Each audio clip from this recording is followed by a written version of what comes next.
Revolutionary talk for revolutionary times. Promoting peace, liberty, and prosperity around the clock. LibertyTalk.fm.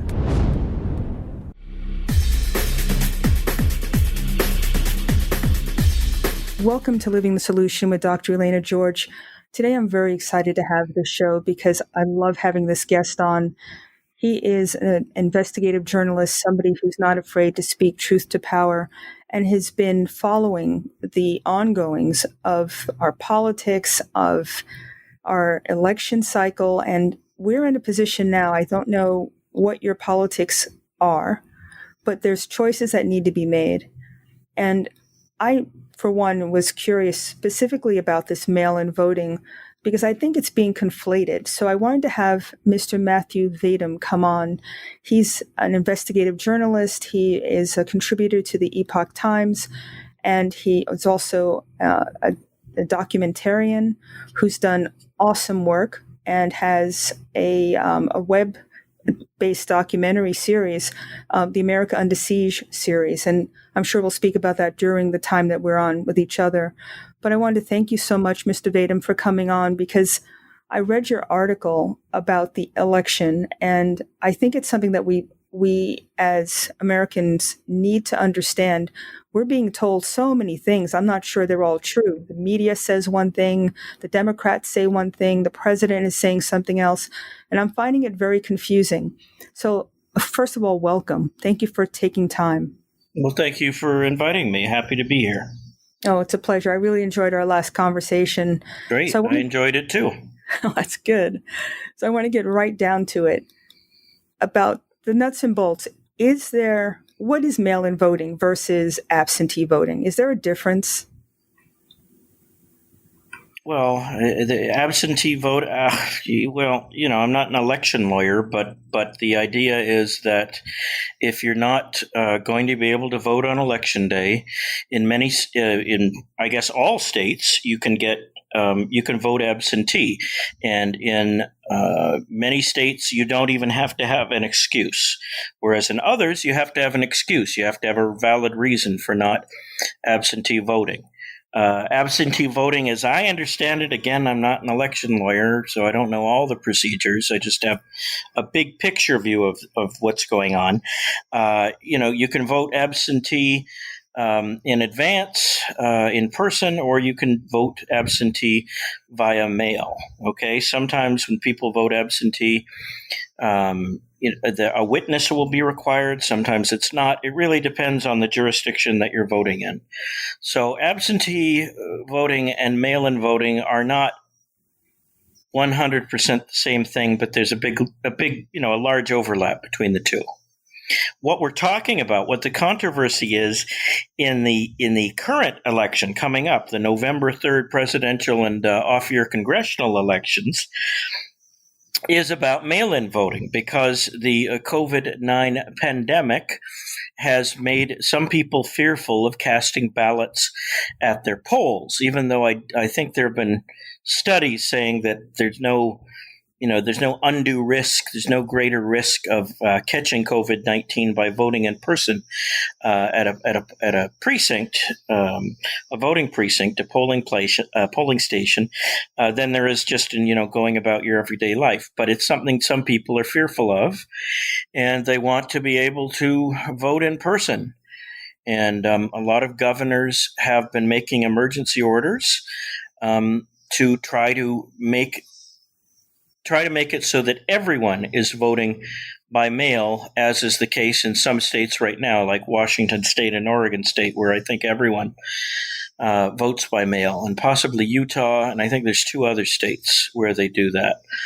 And we have seen that with mail-in voting, often the results can be delayed a very long time. In past elections, for governor and for president, we've been waiting on Oregon results a long time.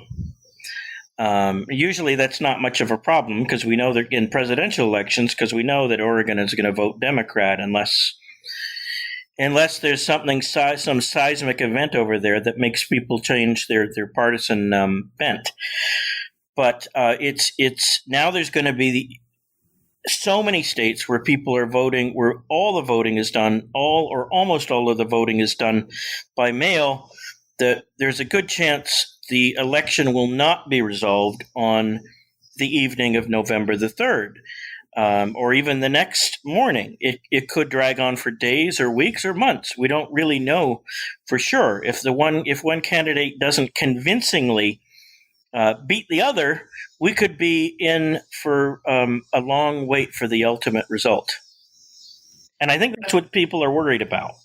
I think with good reason. I mean, a couple of days ago, an article came out, I think it was the New York Post, from a whistleblower, Democratic-leaning whistleblower who works his magic in Jersey and New York. And there's a whole scam that they have going, steaming open ballots and stuffing them with other ones and telling people you're going to pick their ballots up and mail it for them.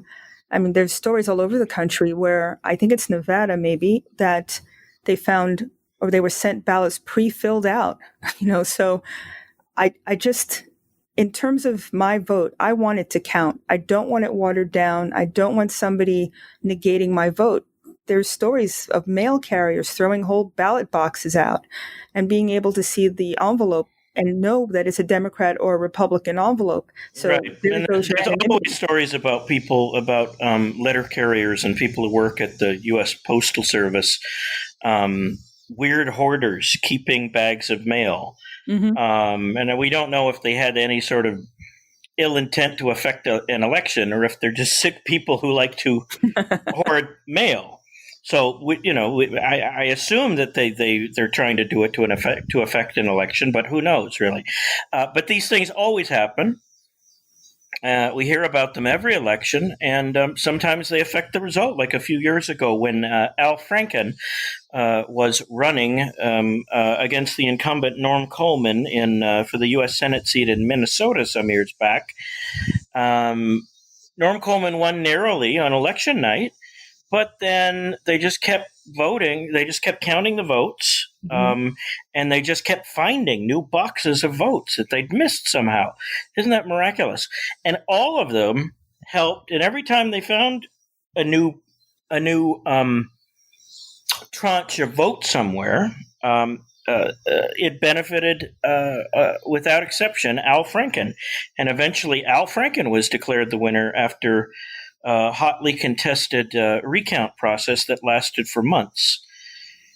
And that could happen. That could happen again in races that are close. If they're not close, then it's not going to make a difference, because even with massive cheating, they can only throw a few percentage points worth of votes somebody's way. It's really hard to do more than that. So, but there are a lot of close races, and there promise to be a lot of close races in this upcoming election too. So it could make a difference. And I think that's what one side is counting on. Democrats want everybody voting by mail, because then the process is as crazy and disorganized as possible, which is the way that the left likes it. They like causing problems. They like when there's chaos, because it's an opportunity. A crisis is an opportunity. It's become a cliche by now, and a Saul Alinsky cliche, that a crisis is an opportunity to get something done that you wouldn't otherwise be able to get done. Well, that's actually been said too. It's not like it's not hidden. I've heard it many times recently from people.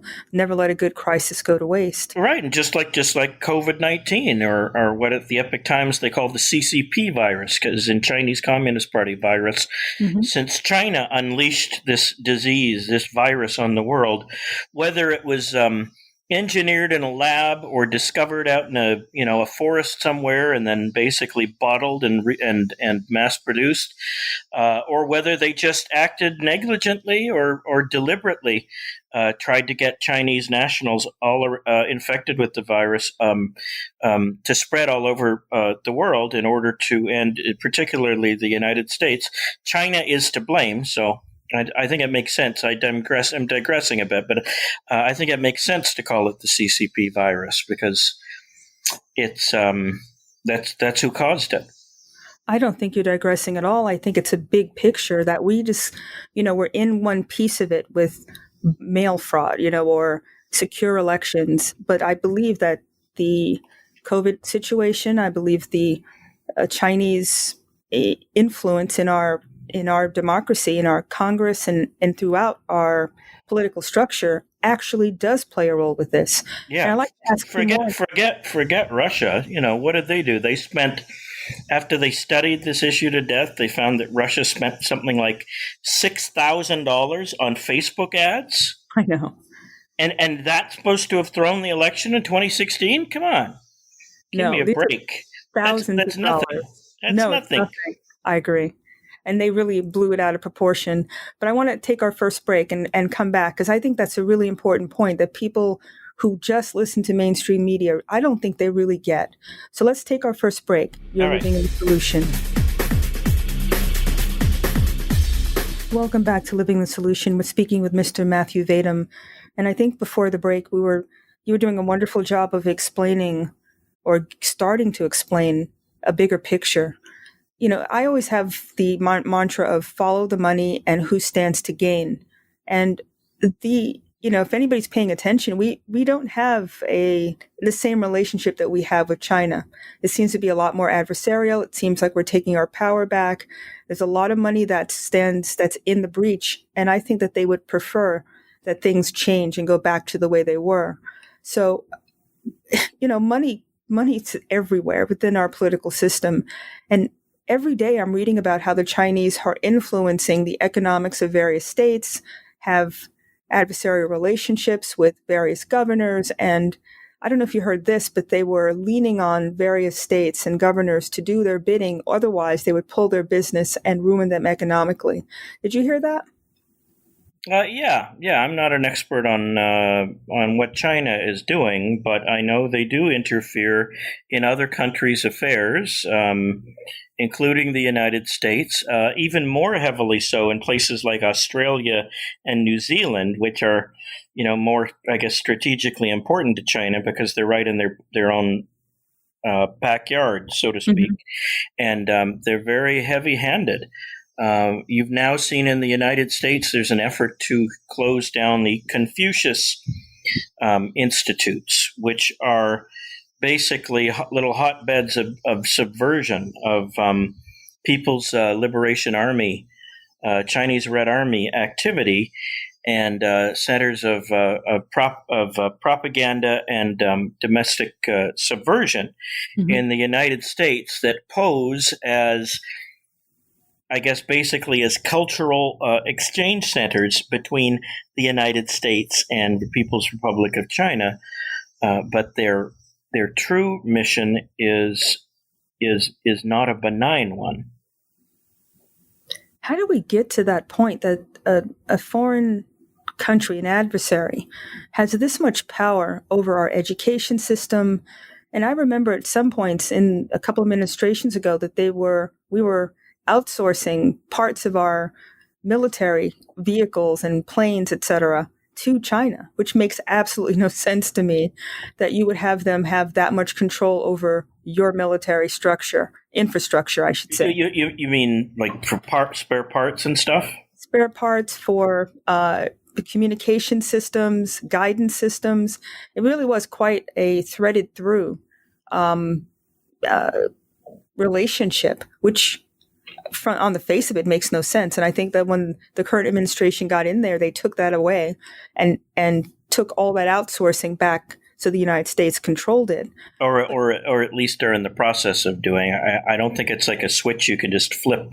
No, and then things change instantly. But I think they're moving in that direction. Yeah. And well, they should. Otherwise, how do you have a country that can protect itself? But I don't know. We're not bigger friends with India. India, it's where it's at over there in the Far East. India should be our natural allies. It's a huge democratic country. They share many of our values, and they don't hate us and want to kill us. So it would be nice, and they have almost as many people. They've still got 1 billion people. They're not quite as big as China, but They have civilized values, and we should be their friends. But anyway, that's my view. I'm pretty unabashedly pro-India. Well, I think that you're on the right track, and I think we're moving that way. When the president went there for his visited India, and we're starting to move towards he was treated like a rock star when he was there. I know it was, well, no one covered it really, but if you were watching the internet, yeah, it was huge, like 100,000 people in one venue just to see. That's not even that many for India. No, it's not actually. But I believe this is all, we're talking about things that may seem to be unrelated to what's going on, but in healthcare and medicine, I think they're all tied, quite frankly. We talked about the Chinese having a dog in the hunt with starting this ball rolling in terms of COVID. But I understand they also have a little jump on treatment, like vaccines and remdesivir, and making getting the dibs on how can I put it? I forget what it's called now, where you get the control over a medication. I'm drawing a blank on the name. Thank you so much. Yeah. So they're working on that. So again, who stands to gain? Is this just one big picture so that we can be on our knees and them be able to control us and control our elections? I don't know about. You think that they're trying to exercise control over a possible cure or vaccine in order to influence U.S. behavior? I don't know about that. They've really damaged their standing in the United States already. I don't know if that would be enough to get it back, especially when, you're talking about Chinese science. Let's put it in quote marks, okay? These people aren't anywhere near the United States in terms of developing useful things. All they're good at is copying and stealing, and violating intellectual property, and like pirates, stealing things and reproducing them, and then they sell them. They sell this stuff back to us. So, I don't think they're that much to fear in terms of competition in that area. It's a shame that we're so dependent on them for pharmaceuticals right now, but I think we're going to be moving away from that in future years, because it's not a sustainable thing. We cannot depend on a nation that isn't exactly our enemy. They're kind of frenemies right now, I guess, with us. Frenemies, combination of friend and enemy, and but we're moving more in the enemy direction right now, and we really cannot be reliant on them for things that are vitally important, such as pharmaceuticals and industrial production. The rare earths, those metals or minerals or whatever they are that are used in making iPhones and various other technologies. We've been over dependent on them, and that is going to have to end. Though again, it's not. I don't think it's something you can just flick a switch, an on-off switch over, and then the problem is solved. It's something that it's going to have to be tackled over a longer time frame than that.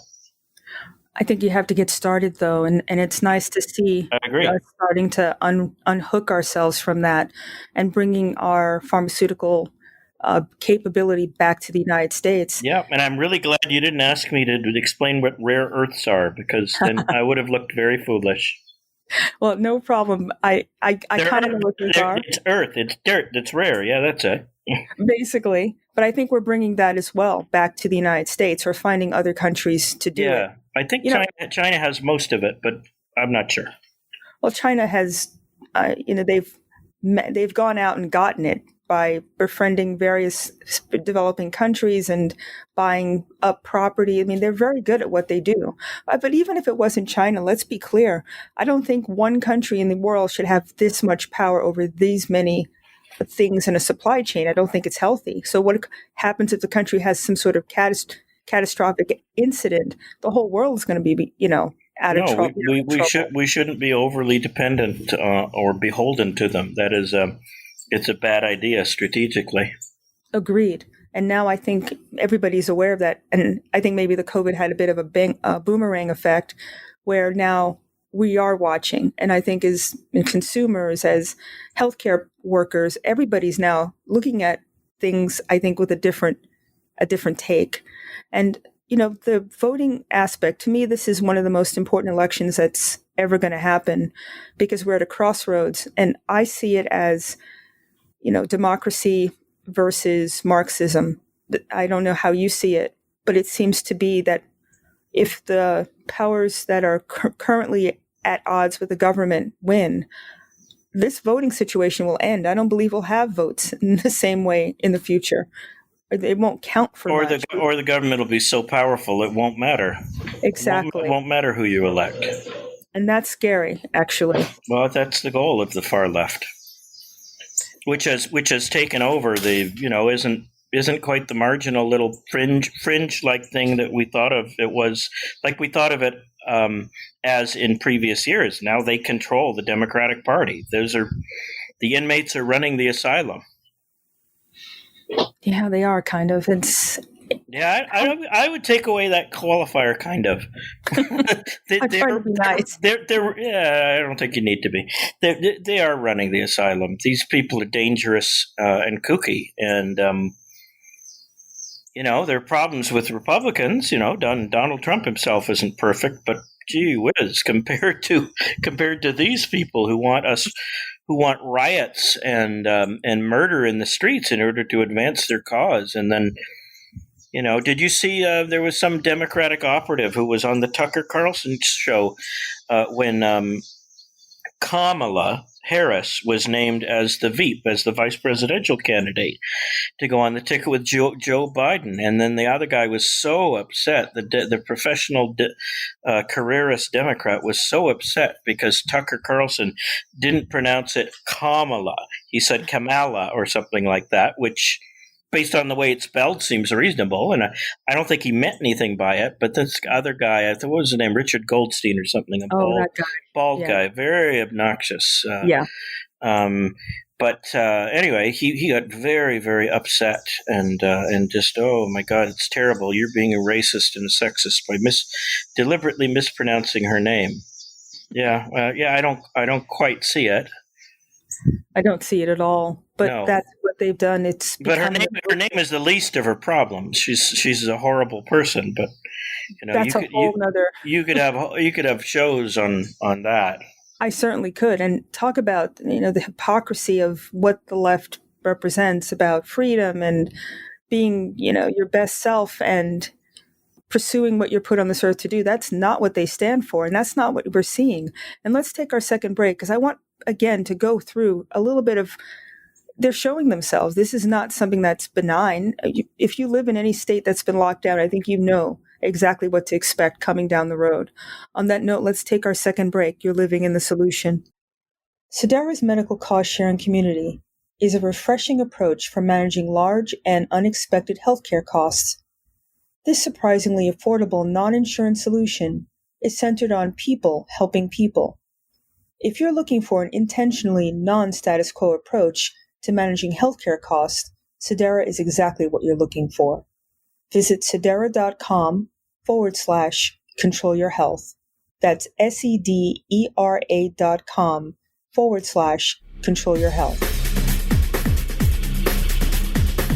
Welcome back to Living in Solution. We're speaking with Mr. Matthew Vadum. He is an author. He's a documentarian. He also writes for the Epoch Times.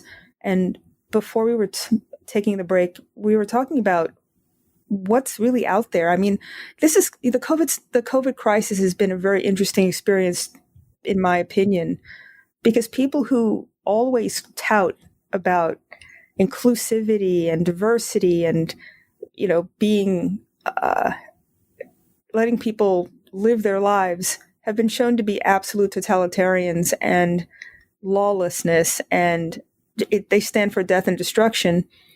And now it's proven because they're not. I mean, anybody living through this, if Nancy Pelosi getting her hair done when no one else can work, it's like a double standard. I don't think anybody can sit there and say that, stick their head in the sand and say this is a good thing. What's your take on that? That the left is showing itself, showing its true colors. They've been outed. Well, yeah. Well, for those of us who study these things for a living,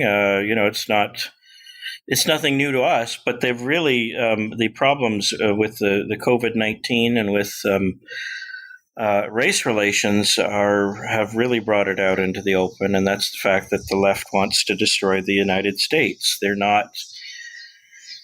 They don't want just a few changes. They want they want the country to be completely, radically transformed. Mm-hmm. And I think that Barack Obama laid the groundwork for this. He didn't manage to achieve what he wanted during his term, and that's this turmoil, which no matter what he says, he loves. He enjoys it. Every time someone is murdered, and there's chaos, and there's a riot or somewhere. Presided over by Black Lives Matter or Antifa or what have you, Barack Obama and his comrades celebrate. They rejoice in it because it makes society less stable. And when things are volatile, people are willing to turn to strongmen. They're willing to turn to radical solutions.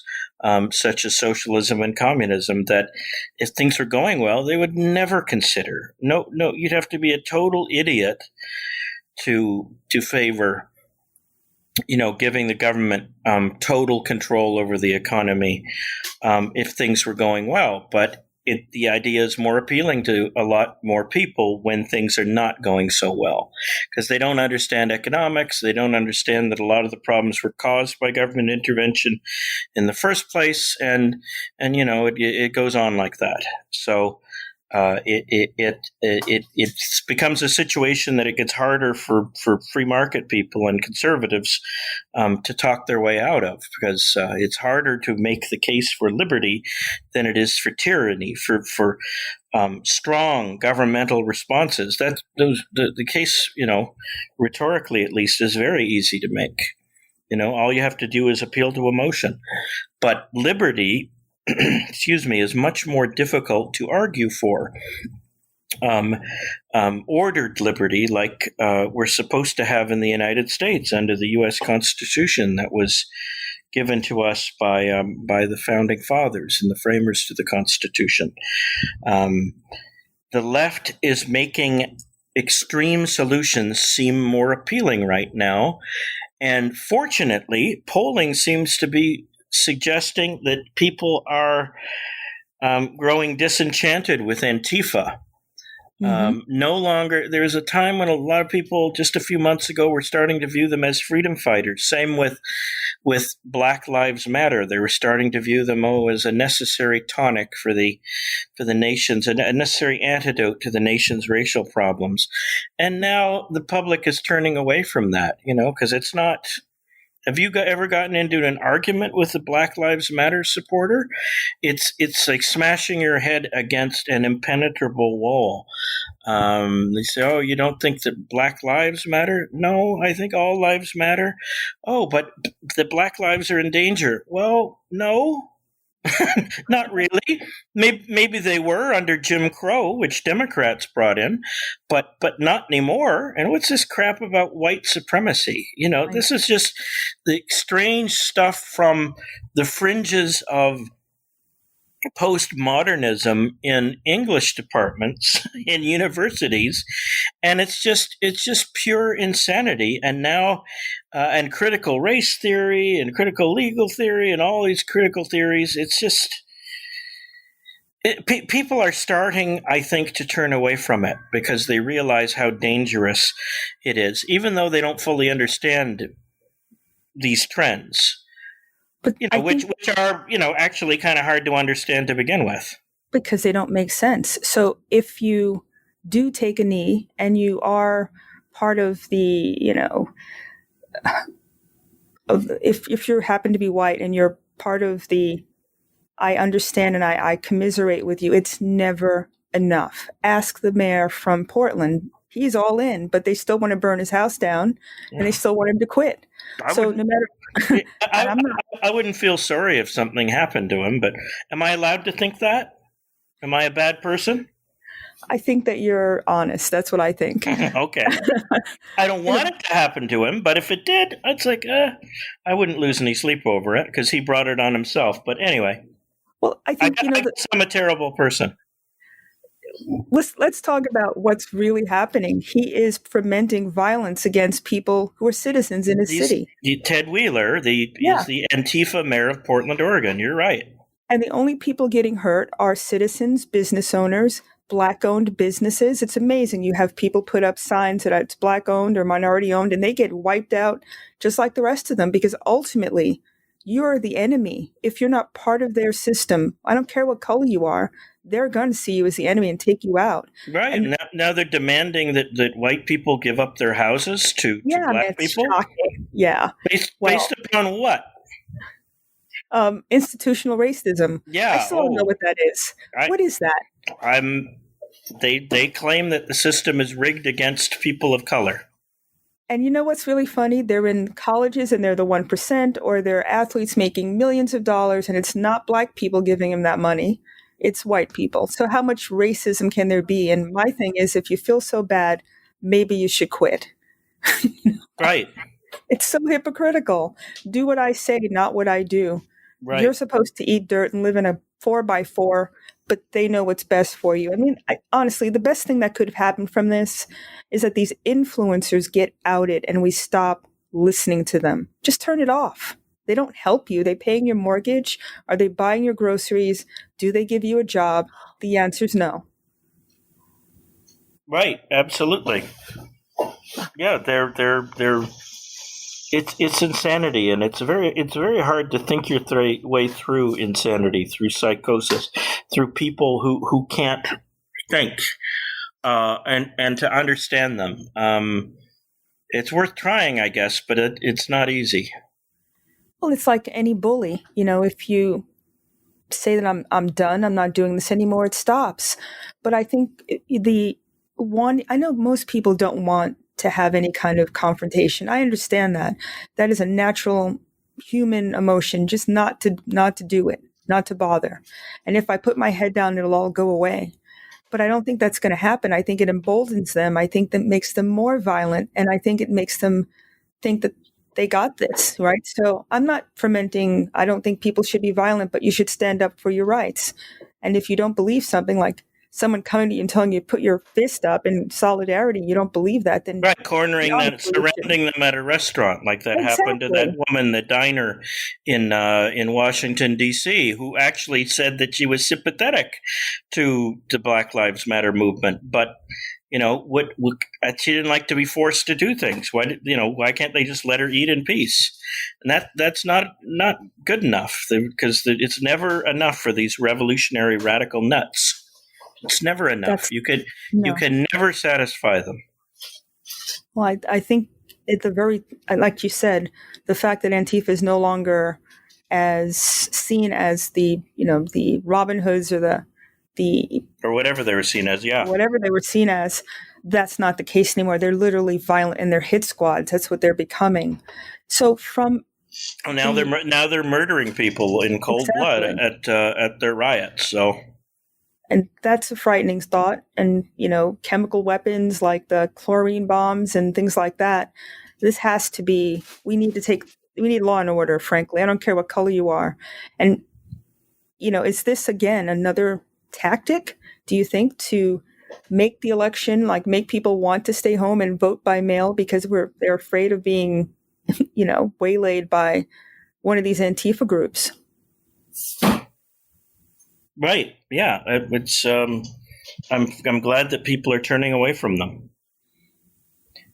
Well, I mean, I don't know how do you want me to elaborate on that? Like, they're terrible, and people are moving away from them, but they're seeing the consequences of going along with these radicals, and that means that large parts of cities get burnt down, and it's been happening.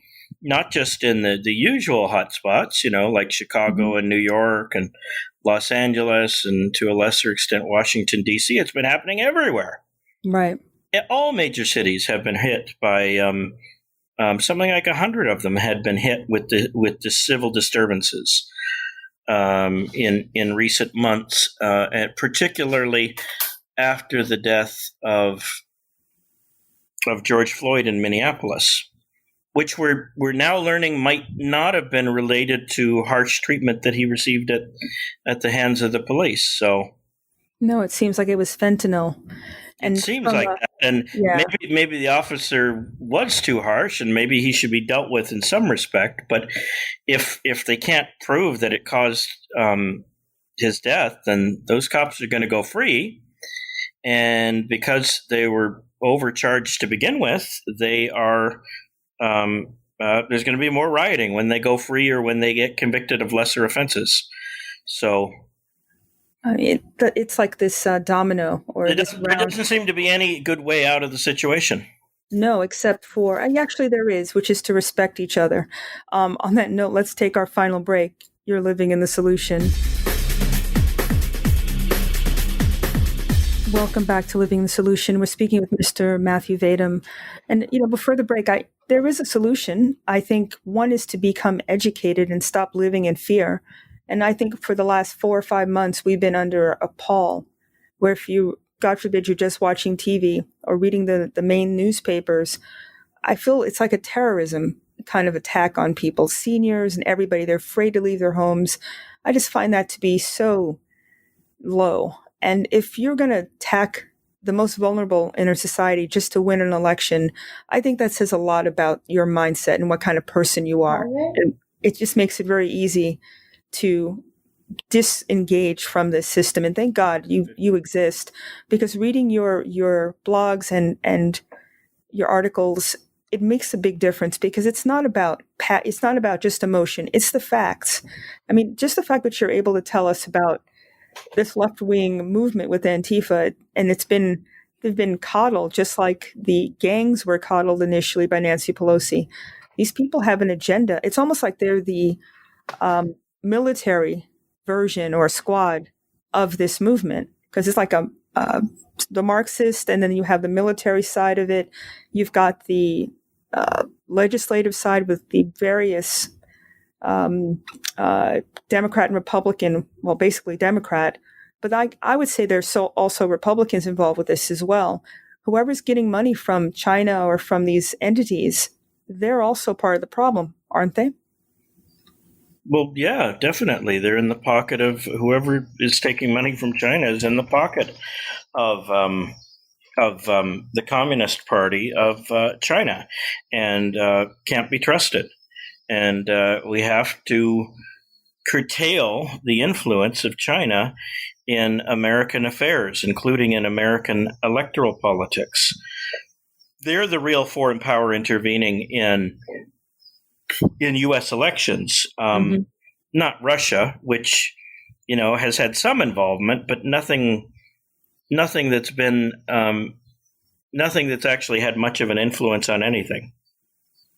It's China that's trying to screw us up, that's trying to weaken us. And so far, they've been having a great year. 2020 has been a very successful year for Chinese communist subversion in the United States and across the entire planet, actually. It couldn't be going better for them.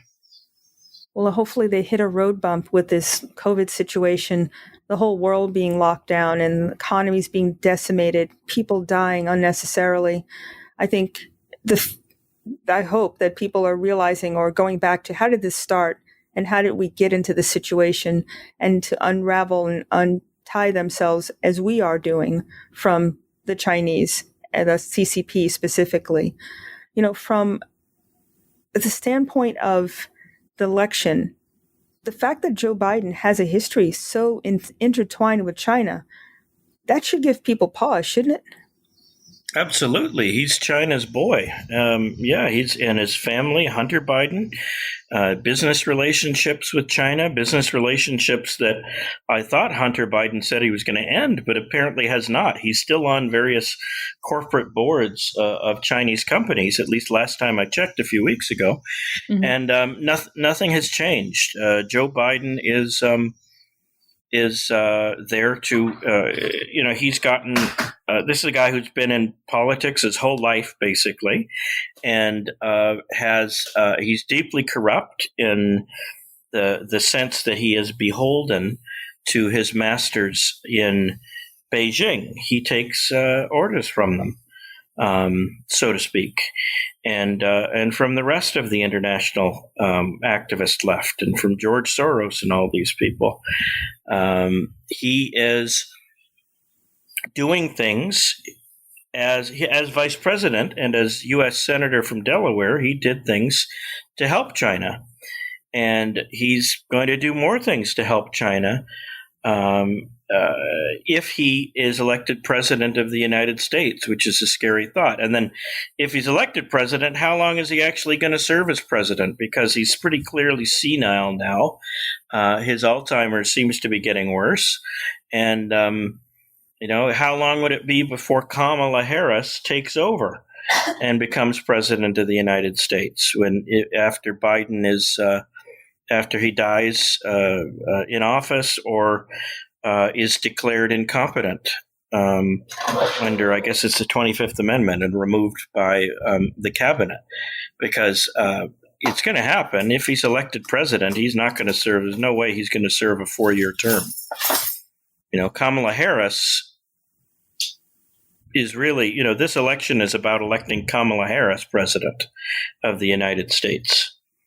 And she's pretty scary too, because she's I don't know if it's so much the China stuff. It says that she's such a ruthless demagogue, in a way that Joe Biden is not. Joe Biden is a bumbler, okay? Like, stand up for Chuck. Everybody saw that video, right? Where he was at some kind of a speech or a campaign rally, and he was praising somebody in the audience named Chuck or Charles. And he said, everybody stand up for Chuck. Let's, show us, we appreciate him. And then it turns out he's paralyzed in a wheelchair, and he can't, or he told Chuck to stand up, and he said he can't. Then he realized the guy was in a wheelchair and he couldn't stand up. So then he had tried to make a joke about the situation, saying everybody else should stand up for Chuck. Anyway, these kinds of faux pas are an everyday occurrence with Joe Biden, who has, in his various media appearances in recent weeks, has seemed to endorse Donald Trump, and has said things that it's not even clear what he meant, because the thought is so garbled through his this degenerative brain disorder that he has, nervous disorder that he has, and we don't even know a lot of the time what he's talking about. He did a good job, I guess, with his speech at the DNC, at the Democratic National Convention a few days ago, but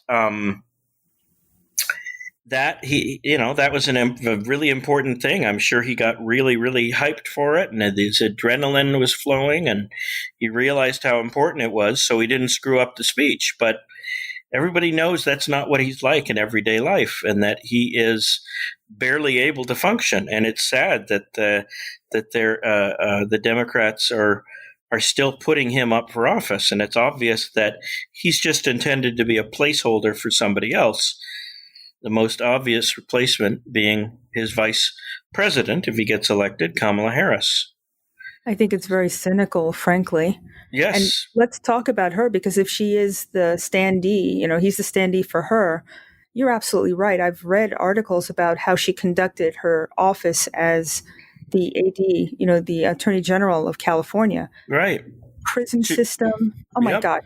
She was a real hard ass, a hardliner when it came to going after people, for marijuana offenses. And then in one appearance, she laughed about her own past marijuana use, like it was no big deal. And yet she was such a hardliner when it came as a district attorney and as Attorney General of California, going after people on drug offenses. So, it's one rule for her and another rule for the little people.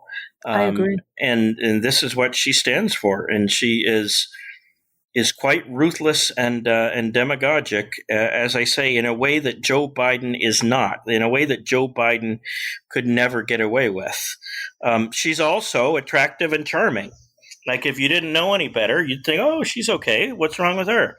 You have to actually look beneath the surface, and you actually have to do your research and find out what she stands for to discover what a sinister person she is and how dangerous she would be as a vice president or potential president of the United States. It's a really scary thought. I think you're absolutely right. People need to do their research. I remember one article that I read about where if the parent had a child that was truant, that the parent would be arrested. And she crowed about having done that to somebody. So this mom had 2 jobs to keep her family together, to keep her child in clothes, to keep them housed.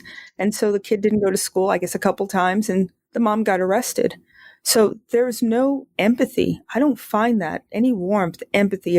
It's my way or no way. I think you're absolutely right. And I think she's more frightening than Biden ever could be, because I don't think she has a conscience about it. She's a cold, heartless prosecutor who's willing to do anything. And there's evidence that she's improperly withheld evidence in cases, and all sorts of ethical problems with her as a prosecutor or attorney general, or as attorney general of California. She's bad news, and she can't. I wouldn't trust her with anything. So imagine the power of the presidency. It's too horrible to contemplate, actually. So in other words, in the minute that we have left, this is an election that means something. Get off of the I'm black or white or green. I need to vote a certain way because of the way I look. That's what they're trying to make everybody think. It's about content of character, not about color of skin. And in the minute that we have left, how can people reach you, watch your videos, your documentaries, and get your book? I know you wrote a book called Subversion Inc. That's the most recent one, right? Subversion Inc. And then I wrote another one. It was in 2011. That's at Amazon.com. It's about Acorn and Obama. And I wrote something called Team Jihad in 2017, published by Center for Security Policy Press. And you can get these things at Amazon. You can watch the America Under Siege, a trilogy, a 3-part documentary series at Dangerous Documentaries, their website. And it's also on YouTube. And my website is Matthew, Matthew, Vadum, Vadum.com. And I'm a freelance investigative reporter. And my biggest client at the moment is the Epoch Times. So you can read my work at the Epoch Times almost every day. Well, I do. And it's an eye-opening experience, and people need to go to your website. They need to understand and buy your book so they can become learned. And it's really, you have to work. You're not, it's not about spoon feeding anybody. Go and do your research. Everything that we say in the show is because we've done the due diligence. We're hoping to jog your ability and your want to, because this is not a joke at this point. Matthew, I want to thank you so much for joining me. It's always a pleasure to have you on. Thank you for having me. I look forward to it in the future. Okay, great. And thank you, everybody, for living in the solution.